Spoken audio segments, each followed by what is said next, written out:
I just got back from a 4-month container called Spotlight Energetics. It was all about teaching women with stories and with messages how to become more magnetic and how to attract and work with your spotlight.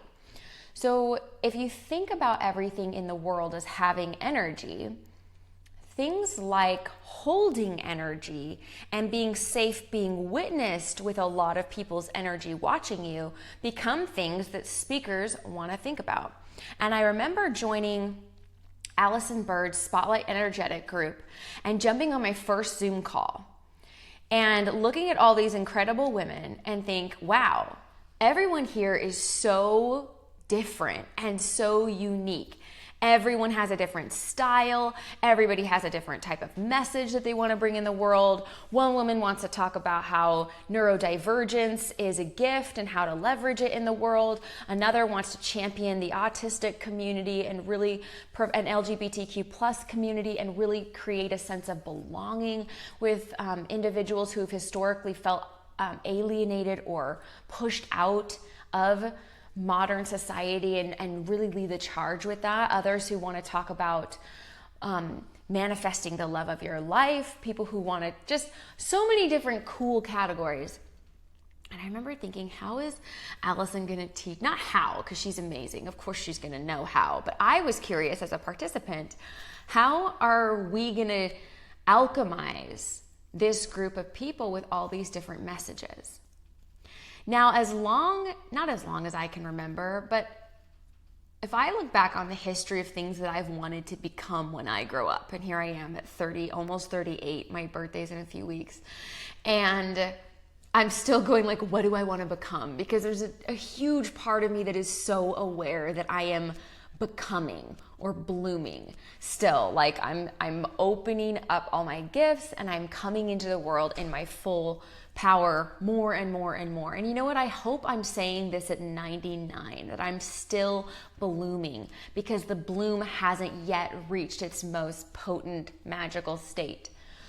And so I remember walking into the space or not in the Zoom space and think, how's she going to do it? And Allison, I followed over the past, since I spiritually awoke, she was the catalyst for me for that, by sending me to Sedona on my soul adventure, if you remember that story. And she talked to me over the past few years about the power of authenticity and self-acceptance when it comes to being magnetic. Now, if you're like me and you come from more of a corporate background, being magnetic is something that I always connected to personality. Thinking like, okay, if personality is just energetics within you that are predictable and over time are something that you can always recognize that you can pull from, so there's like an energetic reservoir for you of certain ways of being, then I've got it dialed. I'm super magnetic because I've got the charisma channel in human design. I'm what does this call it? The influencer. I've got all the extroverted tendencies to be very talkative in large groups of people and get energy from other people. And I thought, well, there you go. I'm already magnetic. I remember my whole life being told, Paden, you have such big energy. Or people kind of making fun of me going, I can always hear you before I see you, which I never knew how to take that. Was that meant to make me feel bad because my voice carries? Or is that supposed to be a joke because it's an endearing thing? Honestly, the energy was always murky in that statement and I kind of never knew how to take it. But now, since going through this container and since working with Allison, she's really brought up something for me that I can't unsee when I think about the most influential speakers and people that I love to follow on social media. And it's not what I thought it was, but as soon as I understood it, I was like, oh my God, I'll never see magnetism the same way ever again. Before I get into that, I want you to think of a magnet. And I'm looking around my desk thinking, I wish I had a magnet. Like, what could make a magnet? Okay, I'm just going to pick up my hand tallow, because if you're into beef tallow, apparently it's all the rage for your skin. And so I'm going to pick this up and pretend that this is a magnet. Now, if I'm magnetizing something and now I'm like, what else can I magnetize? I'm going to magnetize well, let's just pretend that my candle is a magnet. If you're going to pick up this candle with your magnet, there's gotta be a better analogy for this, but just play with me. If you're hearing me, you're just gonna laugh. I'm literally holding a tin canister on one hand and like a candle on the other, and I'm just pretending they're both magnets. Here we are. Welcome to this show. If you want to pick something up with your magnetic energy, what are some things that are important? First of all, that the magnet's not dirty, right? Like if it's got a bunch of dust or mud on it, it doesn't have the same pull. And obviously you want to try to find, to try to lift something that's the right size for the magnet, right? Like I can't like go and pick up a desk with a magnet this size, at least not in this universe that I'm aware of. And so as you're thinking about magnetism, to me, I love thinking about magnets because obviously the words are connected. Being magnetic is to pull other people in through your energetics. People are just drawn. They don't even know why. They're like, I don't even know who that woman is at the bar of this mixer with 300 people, but she's got this energy of someone I want to know. How could someone describe that? Like, it's kind of a weird thing, but we hear people say that they were just, there was just something about them. They were just really, I was just drawn to them. We say stuff like that all the time. What if it wasn't just happenstance? What if there was something that you could do to create magnetism within you, regardless of whether you're extroverted or not, regardless of whether you have the charisma channel or what other channels there are? What if that was something that you didn't just have to rely on innately, but could actually cultivate within your being? And I believe you can. And it goes back to that magnet. The first thing is making sure that you are energetically clear. And this is where I get a little esoteric in a way, because a lot of us have dense energetics on us that we're not aware of. It's something like when someone walks in a room and they just feel heavy, there's a heaviness to them. It could, to me, it almost like it clouds and cloaks their natural joy and magnetism to the point where you go, ooh, that person, just talking to them is going to steal more of my energy than maybe I want. Kind of rough when it's a client and you're like, oh, bummer. Okay, here we go. I remember that as a consultant. There would be sometimes people would walk in and it'd be like, man, I'm just never looking forward to these meetings. There was just a heaviness to these people. And if someone's, and we know, because I know this, whenever I've been depressed, whenever I've been anxious, I'm not magnetic. I'm in my own inner tailspin of either depressed, sad heaviness or overthinking, running myself crazy in my head with all the possible ruminations and scenarios that could go wrong. That's not me being magnetic, even if I am charismatic. And I used to think that I could just flip the charisma on and pretend away all of my problems. That's not true magnetism. Magnetism isn't, I know how to manipulate the people in front of me into believing that they want to spend time with me. That's not magnetism, that's manipulation. And there are a lot of people that I think unknowingly play in manipulation simply because they don't feel they have another tool to bring to the table. The more that I've spent time in rooms with spiritual entrepreneurs, for the most part, so they're people that are rooted and anchored in business or in spirituality, whether they connect that to a religion or not, but they're very aware of the universal divine energetics and how it plays into success, and they're applying it to business. They are really trying to crack the code, because when you've taken your spirituality and you're trying to apply it to the business world or your career, you have essentially said, I am going to bet a lot on being right about this or figuring this out, because my money rides on it, my career rides on it, my reputation rides on it. You might even create a podcast where you're wearing a golden robe in it because you're that bought into it. But manipulation is what is taught a lot of times in leadership. I hate to say it that way, because by no means do I think any facilitator is actively trying to teach people to manipulate others. But you'll hear in leadership settings things like, manage from a distance, because it's easier to fire people. So keep everybody at an arm's distance, because that basically creates the power dynamic that is most advantageous. The power can reside with you, and not everyone has to become your friend, so they don't feel murky about it, which means they can ask for a raise more easily, and there's less manipulation involved. Well, that in itself can become a way to manipulate people, is to remain emotionally distant from them, to hold power. Anytime you're trying to hold power over someone, I might call that manipulation, and I don't find it to be a particularly light and energetic way of being. That being said, I used to teach stuff like that. And I would have said, this is like cutting edge stuff in leadership, and it is not. It's not, to me, the best way of going about it. What I found out about magnetism is it can be created based on your level of self-acceptance, which means self-compassion, and how authentically you've integrated that work with inside of you in a way that allows other people to go, wow, you're just so real. And the way I interpret real is you aren't masking. The masks have come off, at least from that person's vantage point. I don't think any one of us ever truly, fully unmask, or maybe we do, and other people can maybe more accurately reflect that back to us.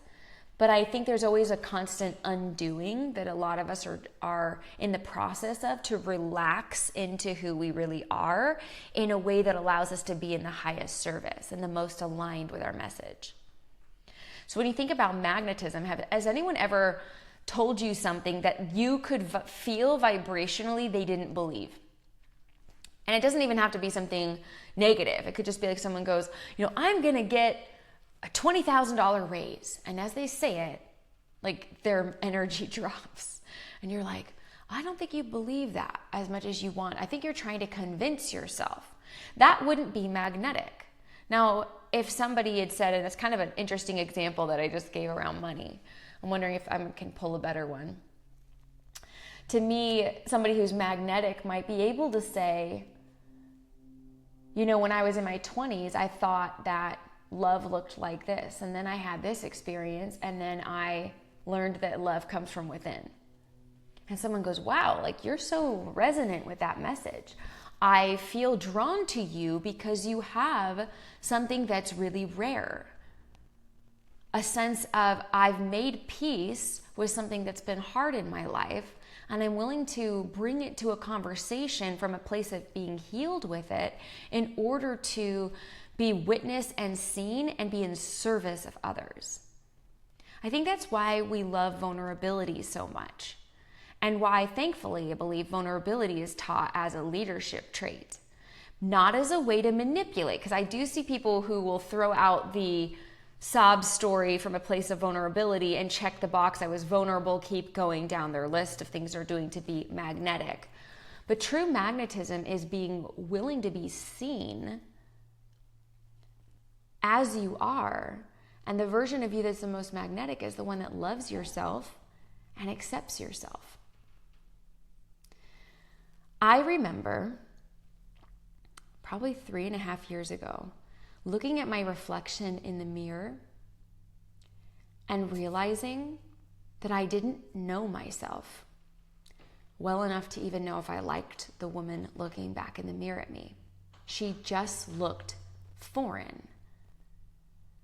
And I recognized that as a very tragic moment for me in my life. I judged it as bad that I would not know my own reflection, what was wrong with me, and I made up a story. Looking back at it now, I look at that and go, that was such a beautiful moment of awareness. Awareness that I didn't recognize my own self, so I couldn't even pass judgment over her, but my hunch was I didn't love her.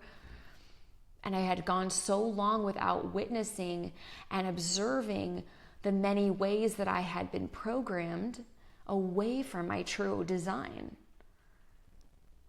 And it's no one's sitting there trying to program you. It's what happens when you're trying to belong, when you're trying to fit in, when you're trying to impress people, when you want to succeed, when you want love, when you want to be included.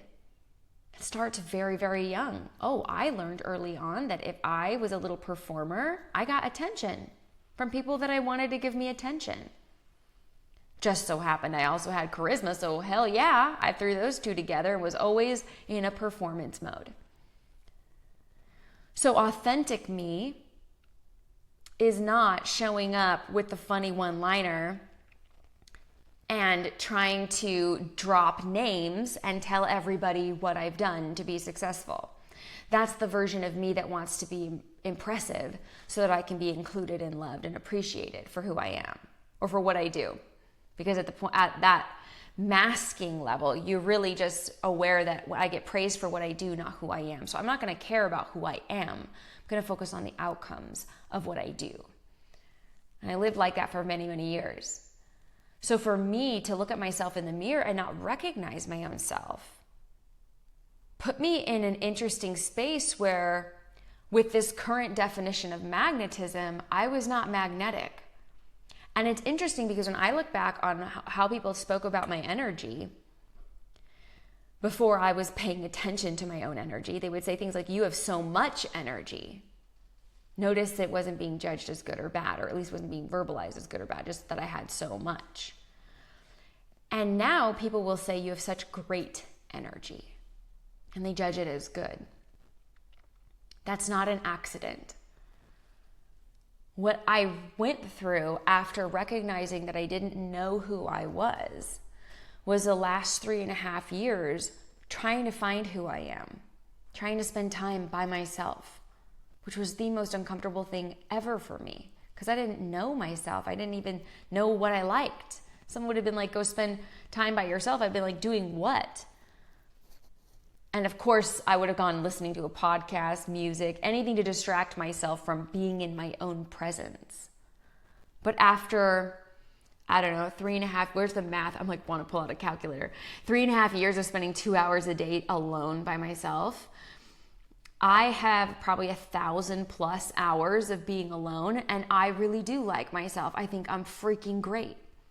I love the woman looking back at me in the mirror, and I say that from a place of pride because I fought for that. I worked for that. I uncovered that with specific focus. And that gets reflected in the way that I speak. I don't have to be so loud anymore. I don't have to be the one talking all the time. I still do because I love to talk, but I don't have to be. The energetics is different. I enjoy listening. Heck, I even remember the first time I got high and I got so calm and so peaceful. I was in my 30s, by the way. Good little Paden, not getting high until my 30s because I literally believed marijuana was the gateway drug to all heroin addicts and would basically lead me to ruination. And so by the time I gave myself permission to get high, after the kids were asleep, making sure the environment is set, I was shocked to find how peaceful I was, how good it felt to relax and listen, how much I enjoyed witnessing people versus having to have their attention on me. I felt so at home inside of myself. And that was around the time where I was exploring my own identity. And I was so open to what if me being high is revealing a deeper part to myself that I have not relaxed in enough to truly discover feels really good for me. So, sober, I tried to go, what would it feel like to be more quiet? What would it feel like to listen more? What would it feel like to not have to say anything? What would it feel like to be in a Zoom room and not be the first to talk? What would it be like to not center myself in every conversation? Something that I really did all the time. And something that I'm aware of and still refining around is how much, even just having this podcast is helping me to work on pausing, gathering myself, and continuing to speak. Because in my family of 7 people growing up, if you took a breath, and if you paused, someone else interjected and would hijack the whole conversation. So we would, and it's because of their excitement, because of everyone's exuberance, I'm not blaming anybody, but we were a bunch of hijackers. And so even now, or I remember the first year I went away for 6 months and I moved away from the house and went to Europe for 6 months and I came back home and I re-entered the family for dinner, and I remember being so overwhelmed by how much everybody was having side conversations and talking over one another and interrupting each other and losing their train of thought, and someone would hijack the conversation and make another train of thought. And I remember just being like, not talking, and my sister going, why didn't you talk? Like, what's wrong? I remember just thinking, I'm so overwhelmed right now by how much everybody talks over each other. And so as I now am becoming more aware of a lot of things at all times, pretty much I am committed to always trying to discover new things about myself. But one of the things I'm learning is pause. Take a pause, and you can keep talking, because there are people in the world that will wait for you to finish speaking because they are really interested. And the dramatic, theatrical side of me that I very much love, as long as it's not anchored in gossip or negativity, I love the theatrical Paden. I love the idea of pausing for impact and the pregnant pause and the power of using the rhythm in the room. And I've been playing more in that. So I want you to think about who your favorite speaker is to listen to. Someone that you go, gosh, I really love learning from them. Not like performer speaker, like a stand-up comedian, but some who's practiced, the same 36 jokes, and they know they've refined the language, the pause, the gesture. It's very, as much as it looks like it's an organic performance, it is by all means heavily choreographed. And I want you to think about someone who could walk on a stage or you listen to on a podcast and you go, I just like them. I love learning from them. And then I want you to think about, so get that name in your head. I'll pick Mel Robbins because I've always liked Mel Robbins. Now I want you to evaluate their level of self-acceptance. What's your take on it? Do they feel like somebody who really can kind of poke fun at their quirks without disparaging themselves for a laugh? Someone who can go, yeah, I still struggle with stuff, and they're not trying to be on a pedestal looking perfect all the time. I'd be curious, and I would be willing to bet that all of us, wherever we're listening to, wherever we're seeing this message and this podcast, are very tuned into the fact that we are drawn to people who seem to like themselves and feel at home with themselves. And the people that feel at home with themselves are magnetic because it allows us to feel like we're really in the presence of someone who's real, who's authentic. So how does one become self-assured, self-compassionate, self-accepting? They're all connected. And it's honestly by going inside and identifying things about ourselves that we're not loving, that have caused some pain or hardships in our lives, and the journey into loving ourselves whole. If you've ever tried to diet, you'll probably appreciate this analogy. You can't hate yourself skinny for long.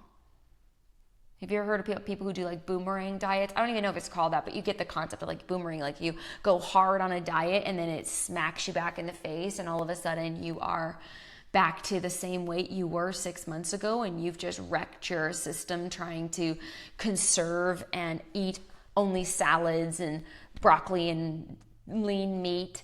And then all of a sudden you're out there binge eating 6 chocolate bars, feeling horrible about yourself. It's really hard to hate yourself skinny. And those that you might go, well, look at all these health models. Like, I forget what the percentage is, but like 80% of all health models have eating disorders. When I found that out, I really stopped looking at their bodies as something that I wanted in my life. And I would just send love to the models in the hopes that they wouldn't obsess so much about their bodies, and they could come to a place of love, and not from a place of I'm superior to you, from a place of I have my own things. That's just not it in this life. And for me, when I think about people who really are self-assured, it's the people that really like themselves, their whole selves. They understand that there's dark and light in them. They understand that there's imperfections, because life would be so boring if all of us were perfect. Think about that for a second. How boring. Whatever Vogue comes out with as the new style, everyone's wearing the outfit. Everybody shops at Trader Joe's and buys the same things. Everybody goes to the same gym. Everybody does this line of work. Everybody makes this for dinner on Sunday afternoons, and everybody likes this show. Whatever it is, it would just be so freaking boring. Everyone drives a white freaking car. If you know anything about me, you know that I hate white cars. Sorry if you're listening and you have a white car. I've just, from the people around me, there's always been such an affinity to white cars, as if it's the superior color. And there's just so many people driving white cars. It drives me nuts. So can you guess what color my car is? Not white, red, because it makes me feel fiery and fun. Side note. So people who have gone into the depths of their souls to meet themselves, not where they want to be, not where they think they should be, but just where they are, and can go into that space with compassion, doesn't have to hate themselves whole. You can't do that, just like you can't really do that with your body.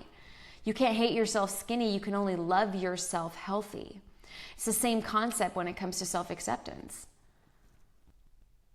Allison Bird is incredible at this. And it's really fun to listen to her. If you haven't had the joy of getting to talk with her or hear her voice, she's on a lot of podcasts. Hopefully she'll be on mine one day.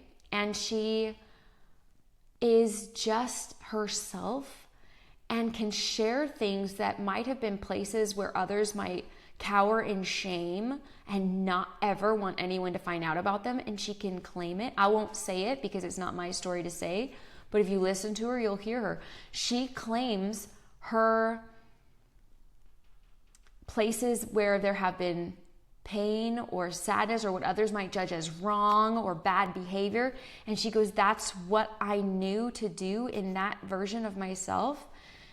And at that time, it was the best that I could give myself based on my self-worth. Like, what deep awareness. And when someone can admit something that you go, man, I would have sat in that place as in shame around that.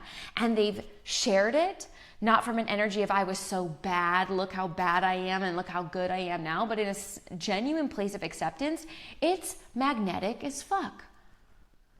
Because you go, holy cow, you just gave me permission in hearing you talk about your life that way to view my entire life with such a lens of grace and compassion that I might find out I like more about me than I've given myself the chance to. That's exactly what I started to realize. Yes, I shoplifted in high school and I was ashamed of that. And I can't even just but who, not to say who cares, but why is that place that as a 38-year-old I want to hide from that? I would slip a lip gloss into my purse because I didn't have money for it and I wanted it and I cared about it. And I remember the anxiety around that experience. There are so many interesting things that we might feel ashamed of that we really could liberate ourselves from. And when we liberate ourselves and we live in that liberation, we don't even have to tell people, hey, guess what? I forgave myself about this today. They don't care. But you don't have to do that. But when you just live from a place of I have released energy, no one even has to know what you released. They're going to go, wow, just being around that person makes me feel like I can love myself more. They didn't even have words for it. It's magnetic. That's what we're talking about. It's, are you magnetic? And magnetism is connected to how well you can accept yourself through self-compassion and show up authentically unmasked. It is such a joy to be around people that are just they don't give a fuck what you think. It is just the most refreshing thing. I so look forward to taking all my fucks back, and I'm in progress around it. And it feels exciting and it feels awesome to walk into this. Last weekend I was in a house staying with a friend And I walked in and was curious about the master bedroom, and she goes, "We want to go to look at it?" And I was like, "Sure." And I just saw an entire wall full of BDSM sex toys. And honestly, my reaction was, "Oh, interesting. Okay, that's what they're into." And I was like, "Cool. What else do you have at this house?"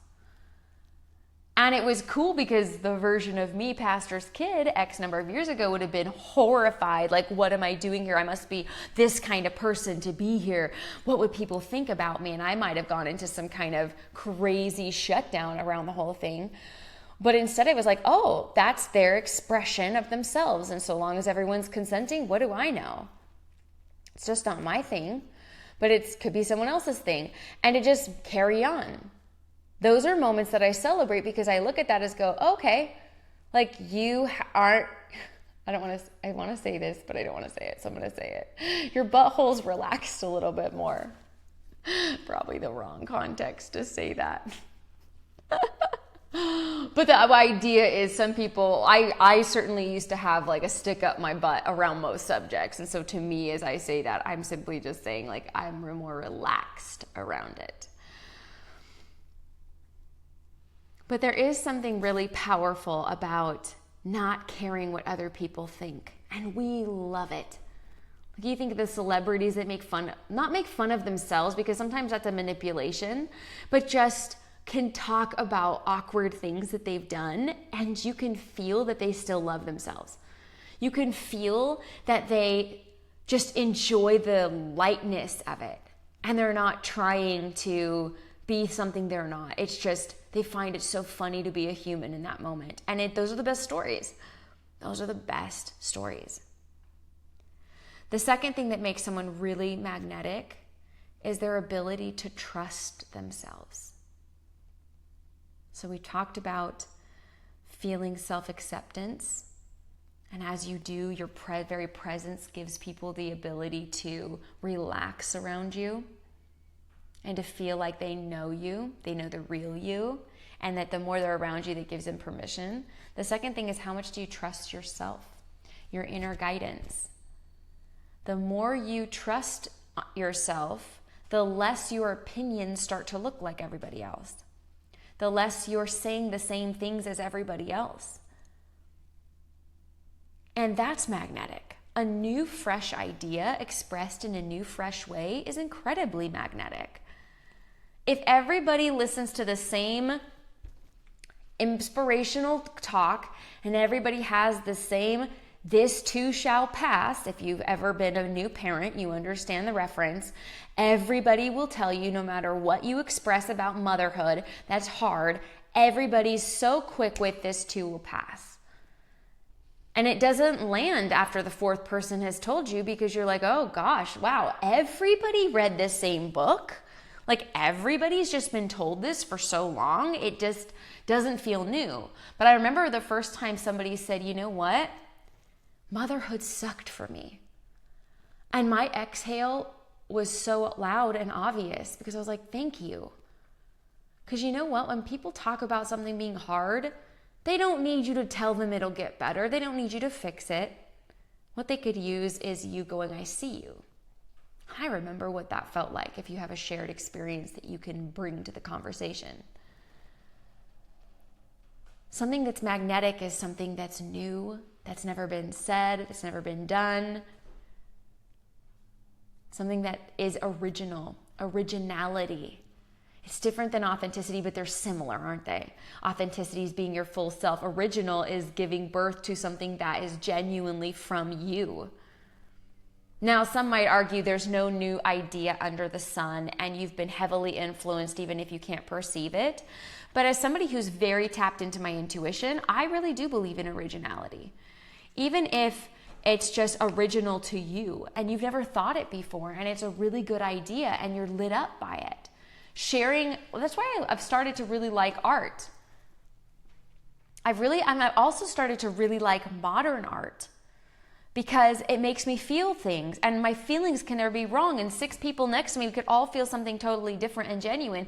And this original piece of art basically is a portal for our own inner self to find something and make meaning from it that lands in our heart in a unique way. So it's very magnetic to go to a piece of art and go, I don't even know if I'm angry looking at this, if I feel murky, I don't know what it is, but I'm sitting here going, this smearing of paint on this canvas is making me have feelings. Wow. And it's different than the person next to me. I love it. In my mind, and in high school, I used to go to the San Francisco Museum of Modern Art and laugh and make fun of all these paintings as if I could do better art, or as if a child could do art, and why does it make this person famous? And I just had zero appreciation for art at that point in my life. And now I love it, especially when a few weeks ago I was trying to do like balloon art with my daughter, where everyone gets to pick their colors and they drip them out on a canvas, and you take a balloon, which of course the kids love, and you drop the balloon on top of all the colors, and it makes these really pretty smears of paint in these circles that look like little flowers of all these different paint colors. And the kids were so into it. And I remember correcting Kennedy, my daughter, and saying, honey, oh no, you can't, don't do it like that. You've got to do it like this. And the thought hit me, there is no mistake with modern art. Genuinely. You can't really fuck it up, because it's just going to take and morph and turn into its own thing anyways. And the art of it all is to go, wow, okay, what can I do with that? If I'm not loving it, how do I work with it? You don't do what all of us perfectionists do and start scribbling it off or covering it with black paint and starting over. I'm sure you could. And even as I'm saying that, I'm like, that doesn't necessarily have to be wrong either. But the idea is, if you've ever dealt with perfectionism, try some modern art and embrace the idea that you can't fuck it up and see what you make. It's so cool and it's so original, and originality is magnetic. So if you're somebody that wants to be that person in a networking room where people are just drawn to you. If you want to be someone who's thought of as a speaker, if you have a story inside of you, whether it's a book or a TED Talk or whatever, magnetism is going to start to matter, because it's the energetics of drawing attention that you want to you. Good energy often can attract good energy back. Not always, but often. And if you want to be magnetic, my encouragement would be, start thinking about the areas of your life that you are ashamed of, you deny, you don't look in because you hope no one sees it in you. I get it. I used to gossip. I used to be like a horrific gossip. And at one point I remember thinking, how will I ever stop? Like, I know this isn't great, but I don't know how to stop doing this. And eventually I just started to love people, because guess who I started to love? Myself. Me. I started to love me. And when I really liked me, I didn't love the me that was sitting around trying to build common enemy connections with people who didn't love themselves either, because that's what I personally discovered to be the root of gossip. People who don't have much else to talk about than other people and would love to bond around people they hate. Those are the type of people who typically hate themselves, which is why I fit into the group so beautifully at the time. But now I love myself. And because I love myself, I want everyone to love themselves. And I don't want to speak pain or poison over anybody that could get back to them and cause them to feel like they have a reason not to love themselves. It literally cured my gossip. And that's just one example. But where are the areas in your life where you feel that you are hiding from it, ashamed of it? It's the dark secret that no one can know about you, or you're afraid they'll reject you and not want to be around you, because maybe people have rejected you in the past. Maybe people have wanted to be away from you when they found it out. Those weren't your people. Those weren't your people. And by bringing in the parts of you that you've rejected, you start to realize you experience less rejection. I have been told by several coaches that I have such deep rejection wounds that I actually anticipate rejection in so many different environments that I almost call rejection in. That's another way magnetism, we got to be aware of what are you calling in. If you're bracing for rejection, like have you ever gone to a conflict where you're going to have to confess something to someone and you're ready for them to say, I hate you, I never want to see you again? Or if you're in a conflict and you're expecting them to yell at you and you're just bracing for them to like hit you with something horrible. You're calling that energy in. And people might not know that based on your words, but one thing kids and animals have taught me is that people feel energies. We all beings feel energies. We speak in frequencies. And frequencies don't lie. That's why when you pick up on someone being untruthful, what you're reading is a dissonance in their frequency. And you're tuning into it. Yes, maybe their eye looks over to the side or they don't make eye contact with you and there's all these little like cheats to it, but what you're really tuning into is the fact that it's not resonant. Therefore, it's not true. That's why lie detectors measure your frequencies, your pulse, right? As you're saying your words, how much does your heartbeat start to go wild? Because it's not resonant. Your vibration will react to the disconnect and the dissonance. So love the parts, try to pull in and know the parts of yourself that feel shady, that feel negative, that feel sad to you, that parts of you that we reject. And when we pull ourselves back in, we find that people tend to embrace us as whole because we've embraced ourselves as whole. And the second thing is self-trust. How do you trust yourself? Do you trust yourself enough to be original? Do you trust yourself to act on your intuition? Do you know what your intuition sounds like? Do you know what your body does when it's really wants you to say yes to something? Like, what's your thing? Do you you get your stomach gets excited and you're like, oh my gosh, I'm like bubbling up so much with energy. I just want to blurt yes, hell yes, fuck yes. And that's your way your body's like, I'm so excited right now, I have to say yes. And maybe you're like, I've never felt that at all. So that wouldn't be you. What is? Can you build self-trust within yourself, resonance within yourself to the point where you're daring to be original, daring to voice original thoughts? And when you're ready to do those two things, you can really magnetize some beautiful humans in your life as friends. You can magnetize opportunities, new clients, new listeners, book deals. I mean, the amount of magnetic people who talk about their rises to success and influence, when you break it down, they're miracle moments. There's moments where they were magnetic and things opened for them. So it was interesting to me as I just finished this 4-month program around Spotlight Energetics. It was so much less about what's your keynote points. What's the way you're pulling the crowd in? How are you recapping that in a fun and entertaining way that's authentic to you? It was more about how much do you trust yourself? How much do you accept yourself? How much do you love yourself? It was a really personal development type of program. Because your energy is what people want more of. And when we like someone's energy, we like to refer people to them. We want to be friends with them. We want to buy their book for someone and wrap it up for a Christmas present. We do stuff like that because we're like, we love this person. They struck a chord with me. They're probably going to strike a chord with you. And we are ambassadors for people that we think are magnetic. Curious how this conversation ends for you and what your thoughts are around it. And if anything came up that you would add to it, please DM me on Instagram. It's at Paden Hughes. I love talking to listeners.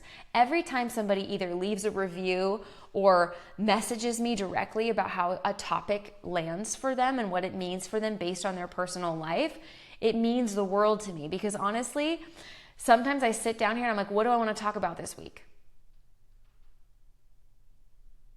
And I come from a place of what I'm learning in the moment or what my audience is interested in. So I'd be curious to know what you think about magnetism after today's conversation.